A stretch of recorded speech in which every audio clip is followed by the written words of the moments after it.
put a smile on your face when you're moving from place to place. Good morning. Good morning. Good morning, Tobago, and welcome back to the Tobago Updates Youth Morning Show. We just heard about some of the agricultural incentives available for us here on the island of Tobago.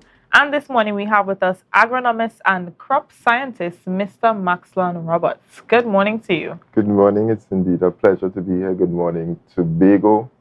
Good morning to all the listeners on the live and whatever platform you may be listening to us. It's indeed a pleasure to be here this morning. Okay, so agronomists and crop scientists. Yes, those Tell us about that. Basically my two professions.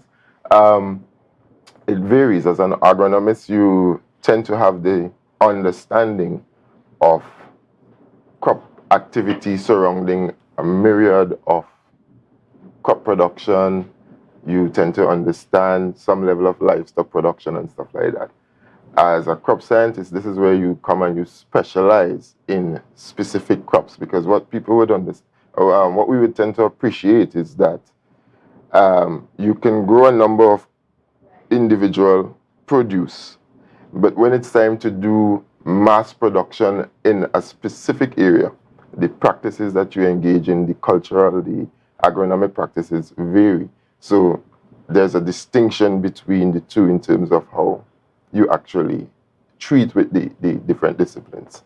So being exposed to a bachelor's in crop science and technology would have afforded me the opportunity to become that agronomist, and then advancing to the masters and stuff gave you that concept of crop science and stuff like that. So it's just depending on where you approach the discipline from and how you look at it. Okay, and it's interesting that you would have mentioned that, because I was going to ask you about some of the things that you would have been interested in academic-wise in school. I can imagine in secondary school you probably did. But I didn't go to secondary school. Okay, well then you could tell us a little bit about that, because... So yeah, that is, my academic journey has been really interesting, because through the conventional means I didn't go to secondary school. I actually failed what was then common entrance. You would know it. In those times it was actually common entrance. Now it's C.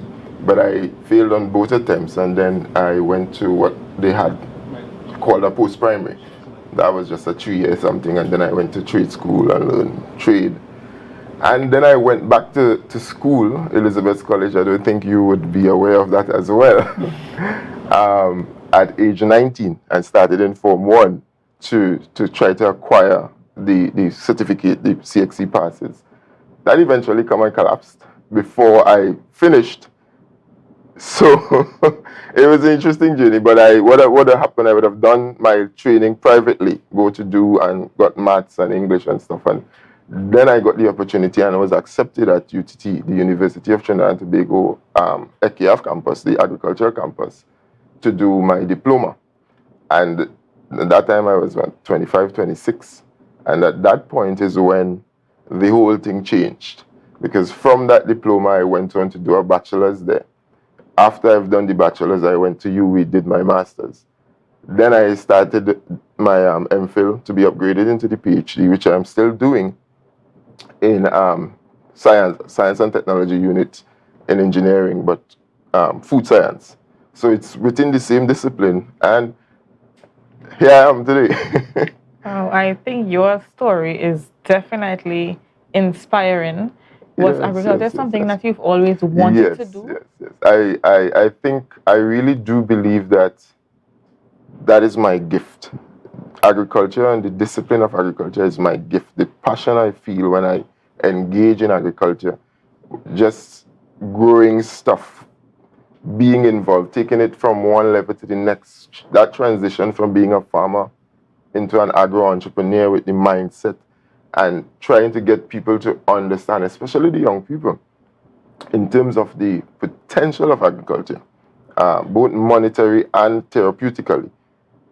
That is something that is close to my heart, and it's something I always just love. I loved planting. I planted way before I actually went to do any academics. Yeah, so I've been farming. It's my grandfather used to farm, my father farmed, my great-grandfather farmed, so yeah. that's part of me. And I think that speaks to how important it is for persons to do something that they like. You know, they say if you do something Exactly. you love, you would never You work a never day in your work a life. day in your life. So I can That is imagine so that's probably that how is so you true. feel because you are doing something that you genuinely love I could attest to doing. that. That is so true. And That is so in true. the program a little earlier on, before we started the interview, we heard them talking about agricultural opportunities And available for incentives and persons here on the island. Talk to us a little bit about how accessible you believe these things are as an agronomist and crop right. scientist. So I know that they are quite accessible and available for persons, the rebates and stuff. So you just have to do the necessary when you make your purchases. Do the necessary paperwork to get your incentives back. I would have never really applied for rebates, but I would have gotten a push from the business development unit to upgrade my irrigation and stuff like that on my farm. So I assessed that grant. So apart from the incentives at the division, there are also other opportunities available for farmers, for persons to move their business forward, because so the incentives are quite beneficial to the population. It encourages you to be registered, to be a registered farmer, and these sorts of things, which are all beneficial in the long run. If you want to go to the ADB for loans and stuff like that, these things assist you in getting that, and the rebates are actually beneficial. When you could get 50% back on stuff, because some equipments are really expensive, and then when you can get that rebate back, it's an assistance for an encouragement for persons to actually get involved. And I'm glad that these incentives are actually available. Okay, and you know they usually say there are certain things that are essential for growth and development as young persons. They say, you know, we should do sports, we should read a lot, you know, it will develop your mindset and that kind of thing.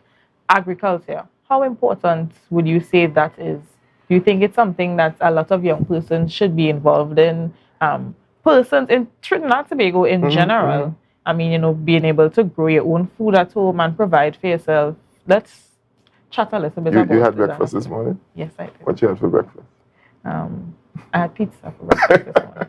Well, interestingly, everything that was on that pizza, a farmer had to be involved in the production of it. It's just the baker that put it together. But the raw ingredients, the raw materials, had to come from a farm. Whether it be the bacon or that was on it, the vegetables, the cheese, the flour, everything had to come from a farmer's being the primary producer. And that is to show you how important agriculture is. Because without it, as I always say, everyone depends on a farmer. A farmer may never have to go to a lawyer, but a lawyer has to depend on a farmer. A farmer may never have to go to a doctor, but the doctor has to depend on the farmer because they must eat. And that is how important the discipline is. So getting young people involved is critical, and I'll tell you why. Because what we're observing is that we're finding an aging farming population, and it needs to be replaced by younger persons, particularly young men, I would say, because it's a kind of labor-intensive activity. And when you don't have young people getting involved, then you run the risk of your sector declining and collapsing. So it is very important from that standpoint, one, to treat with that aging farming community.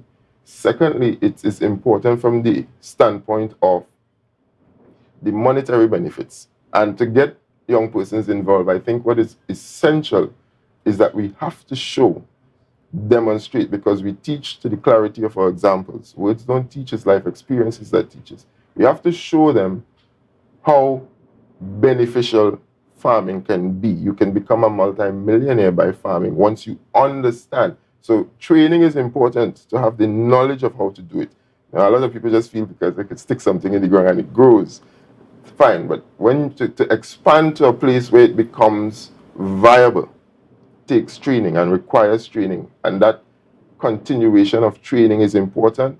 And thirdly, the therapeutic aspect of farming is very important because it keeps you occupied, it keeps your mind kind of at a good place, and it keeps you off the block or idle. So you're actually spending your time with the expectation of reaping a reward in the end. So from those standpoints, Definitely we need young people to get more involved, and we need to encourage them. They need to be encouraged. Okay, so definitely some valuable things we can learn out of farming and agriculture. Mhm. In terms of the agricultural community, you said that you are Right. a Mhm. crop scientist and an agronomist. Mhm. What are some of the other fields or disciplines young persons can engage in terms of agriculture? If it is they study agriculture, they want to pursue a career in Right. agriculture. So it varies. You can take it from the crop aspect, or you can take it from the livestock aspect. You can go from the apiculture aspect. You can go from the fisheries aspect. And that's the thing with the discipline. The discipline is broad.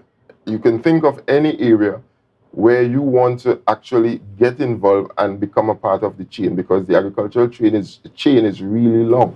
So you can be a crop, you can be livestock, you can be apiculture, which is the bees, you can be a botanist, you can be forestry, you can go into ornamental horticulture. All of these are subsectors of the discipline. So persons can be involved at any level. They don't have to be out in the field to say like I am physically in the dirt, and then you can use technology at your advantage now and get involved at a different level. But once you get technology involved, you have to now start looking at the economics of the viability of the project that you're doing, because yes, the technology makes things a bit easier, but there's an economic cost attached to that, and then there is an X factor to come into play if you really want to be profitable. You can go into wholesale alone if you wish. You know, you can enter the market from a number of different areas, because the agricultural chain is very wide. It's the widest discipline that you can find. Okay, I think that part you mentioned about technology Mhm. is quite interesting as well. And not only technology, but I think there are so many new incentives, Mhm. but not Mhm. incentives. So many Technology that is available. but Yeah, exactly. I know that there's the hydroponic hydroponics, system as there's well, the yeah. aquaponics, there's So many different things that persons but can but use. what I want to encourage persons to do is, yes, it sounds nice, yes, but as I mentioned before, the economic viability of it, because hydroponics tend to allow you to be able to only do leafy greens and stuff like that. And you have to ask yourself, is it really economically viable for me to invest so much? Because the system requires heavy investment. And I could only sell a lettuce for $10. Lettuce does not become this unique product. It's limited to a set price.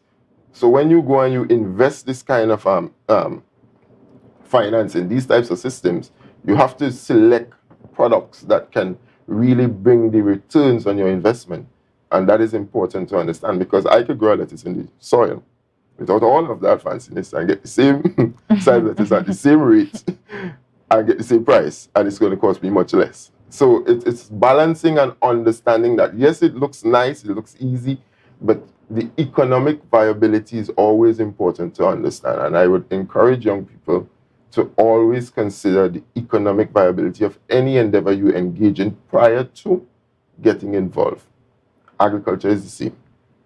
This is not something by guess or by chance. It's calculated, it's scientific, and you have to apply it from that standpoint for it to be beneficial. And that's definitely important to note. As we're on the topic of that, do you think that enough is being done in terms of the school system to encourage persons to do agriculture? And even if persons are being encouraged to do agriculture, we just spoke about the economic viability. Do you think enough is being done in that sense, from No, that standpoint? and that is unfortunate. And the answer is no, because if enough was being done, then we would have been able to measure it. We would have been able to see the outputs of what is being done. And are we seeing tangible outputs? Are we seeing more young people getting involved? Are we seeing more people being trained in the field to understand how important that is? So I won't say I'm seeing sufficient is being done. A lot more could be done to encourage young people, but it requires a collaborative effort. Private and public stakeholders must be involved. You can't ask the government to do everything. So the private entity, corporate society, has to become involved as well to to carry it to that place where we need to be in terms of that training and getting them involved. But definitely, I would say it's not enough is being done. Okay, and I definitely hope that that is something we can work on, and Yeah. you also. I am always an advocate to get young people involved. I do my own training. I run some short courses on my own time to encourage persons in the village and stuff to come and get a sense of what can be accomplished from agriculture, because it makes no sense that I know this and understand this and not share, because that would be actually defeating the purpose of why I would have acquired the information and the knowledge, because we didn't get this information to keep for ourselves, it's to actually share to help persons. So any persons or partners that are interesting and wants to advance and get people involved, I am always adamant and available to assist in that regard, because we can't keep the knowledge for ourselves. Okay, well, thank you so much, Mr. Roberts, for chatting with us this morning. Your story, as I said before, is definitely inspiring. I hope that it would have inspired a lot of young persons here this morning to do something that they love, because we can see that you are a shining example of doing what you love. You wouldn't work a day in your life. I hope that a lot of young persons are encouraged to go into agriculture, because I mean the economic benefits seem to be very really good. You just have to understand what you're doing, and I encourage young persons to get involved. We may require a little work, but it's the reward. The reward is outweighs the initial work, and you have to, over time is what you will actually get the experience, and it becomes easier over time. So if you start today, then you stand a better chance as opposed to not starting at all. So definitely I encourage people to get involved. Okay, well, thank you so much again for chatting with us, viewers. We're going to take a short break. Please remember to share the live, share the live, share the live.